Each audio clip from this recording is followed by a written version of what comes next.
तो एक बहुत लंबे इंतजार के बाद आखिरकार वो वापस आ रहा है।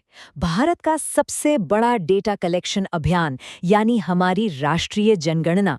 और ये सिर्फ एक गिनती नहीं है, बल्कि ये देश के भविष्य की एक झलक है।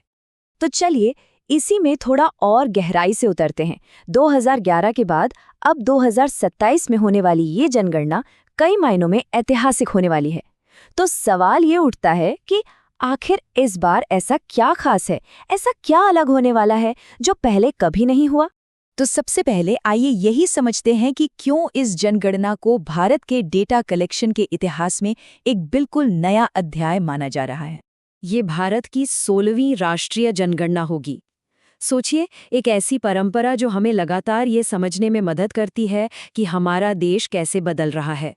हाँ, तो ये जनगणना असल में तो 2021 में होनी थी, लेकिन हम सब जानते हैं कोविड-19 महामारी की वजह से इसे टालना पड़ा। और इसी वजह से ये 1 दशक से भी ज्यादा के गैप के बाद हो रही है, और यही बात इसे और भी ज्यादा जरूरी बना देती है। ठीक है, तो अब सवाल ये है कि ये इतना बड़ा काम, ये विशाल प्रक्रिया कब और कैसे पूरी होगी। चलिए इसकी पूरी समय सीमा और तरीके को समझते हैं।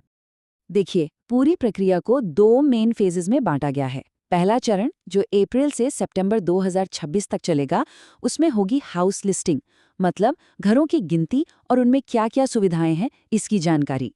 और फिर आएगा दूसरा चरण, यानी असल आबादी की गिनती, जो मार्च 2027 में होगी। अब इस स्लाइड में एक बहुत ही दिलचस्प चीज है, वो है संदर्भ तिथि या रेफरेंस डेट का कॉन्सेप्ट। देखिए, सामान्य इलाकों के लिए ये तारीख है 1 मार्च 2027, मतलब सारा डेटा इसी तारीख के हिसाब से रिकॉर्ड होगा। लेकिन जो बर्फीले इलाके हैं जहां पहुंचना मुश्किल हो सकता है, वहां के लिए ये तारीख पहले ही रख दी गई है, 1 अक्टूबर 2026। ऐसा इसलिए ताकि मौसम की वजह से गिनती में कोई भी दिक्कत ना आए। काफी स्मार्ट प्लानिंग है ना? चलिए अब आते हैं इस पूरे विश्लेषण के सबसे जरूरी, सबसे एक्साइटिंग हिस्से पर। वो 2 बड़े बदलाव जो इस जनगणना को पिछली तमाम जनगणनाओं से बिल्कुल अलग बनाते हैं। ये है सबसे बड़ा और कह सकते हैं कि क्रांतिकारी बदलाव। ये होगी भारत की पहली पूरी तरह से डिजिटल जनगणना। जी हाँ, अब वो कागज कलम वाला हिसाब किताब खत्म। उसकी जगह लेंगे मोबाइल ऐप्स और डिजिटल डिवाइस। और इसका फायदा सिर्फ तेजी नहीं है। सोचिए, इससे डेटा कितना सटीक होगा, गलतियों की गुंजाइश कितनी कम हो जाएगी और नतीजे भी कितनी जल्दी हमारे सामने होंगे। और इसी डिजिटल क्रांति का एक और कमाल का फीचर है सेल्फ एन्यूमरेशन। मतलब पहली बार ऐसा होगा कि लोगों को ये ऑप्शन मिलेगा कि वो अपनी जानकारी ऑनलाइन खुद भर सकें। इससे न सिर्फ पूरी प्रक्रिया आसान होगी, बल्कि लोगों की भागीदारी भी तो बढ़ेगी। और अब दूसरा ऐतिहासिक बदलाव, लगभग 1 सदी के बाद, सोचिए 1931 के बाद पहले बार इस जनगणना में हर व्यक्ति से उसकी जाति और उपजाति की जानकारी भी ली जाएगी। माना यह जा रहा है कि इस डेटा से सरकारी योजनाओं को सही लोगों तक पहुंचाने में और देश के सामाजिक ताने-बाने को और भी गहराई से समझने में जबरदस्त मदद मिलेगी। तो जानकारी इकट्ठा कैसे होगी? 2 हिस्सों में। पहले फेज में घर और उसमें मौजूद सुविधाओं जैसे पानी, बिजली, टॉयलेट, इन सब की जानकारी ली जाएगी। और फिर दूसरे फेज में परिवार के हर सदस्य की पर्सनल जानकारी, जैसे कि उनकी उम्र, शिक्षा, धर्म और वो क्या काम करते हैं, ये सब पूछा जाएगा। कुल मिलाकर ऐसा अनुमान है कि हर परिवार से लगभग 33 सवाल पूछे जाएंगे, और इन सभी सवालों का मकसद एक ही है, देश की सामाजिक और आर्थिक स्थिति की एक डिटेल्ड, एक गहरी तस्वीर तैयार करना।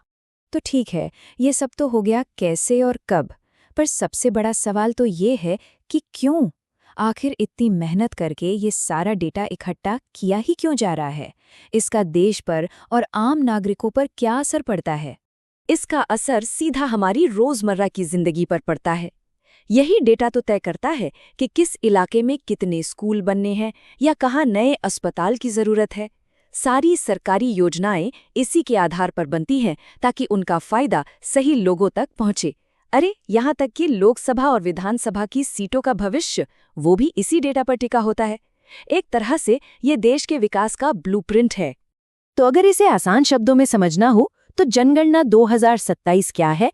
ये है देश के हर घर और हर एक व्यक्ति का एक पूरा का पूरा डिजिटल रिकॉर्ड। एक ऐसा रिकॉर्ड जो आने वाले कई सालों तक देश की नीतियों को दिशा देगा। और आखिर में हम इस एक बड़े सवाल के साथ इस चर्चा को खत्म करते हैं कि टेक्नोलॉजी और जातिगत जानकारी का ये जो मेल है, ये नया और इतना डिटेल्ड डेटा आने वाले समय में भारत के सामाजिक, राजनीतिक और आर्थिक भविष्य को आखिर किस तरह से आकार देगा, इस पर सोचना बहुत जरूरी है।